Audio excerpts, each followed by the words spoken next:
ভাগ দেওয়া যাবে না। যেন আজকে না রান্না করতে করতে ভীষণ খিদে পেয়ে গেছিলো, ভাবছিলাম কখন রান্না হবে আর কখন খাবো। হয়ে গেল সেই কাণ্ড, সেসব দিয়ে আর কি আর করবো। ওই যে আলু লঙ্কা আর ডালটাকে ভাতের সাথে চটকিয়ে নিতে হচ্ছে। তো কেন চটকা, তো তোমরা তো দেখলেই লঙ্কা আর আলু চটকাচ্ছিলাম। আসলে হয়েছেটা কি, আজকে এটাই আমাদের লাঞ্চ, ডাল সিদ্ধ আর আলু সিদ্ধ। তো ভালো যে আমি ভাতের মধ্যে একটা আলু দিয়েছিলাম আর ডাল সিদ্ধ করেছিলাম ডাল বানানোর জন্য। আর তোমরা তো জানোই যে কতটা ডাল আমার ফেভারেট।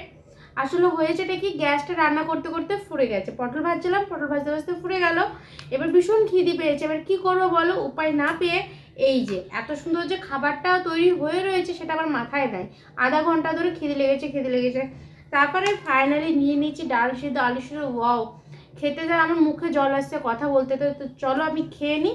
আর তোমাদের ভিডিওটা ভালো লাগলে লাইক কমেন্ট করে যেও, ভালো লাগলে, আর পারলে সাবস্ক্রাইবও করে যেও। চলো আমি খেয়ে নিই। এর সাথে ভাগ দেওয়া যাবে না।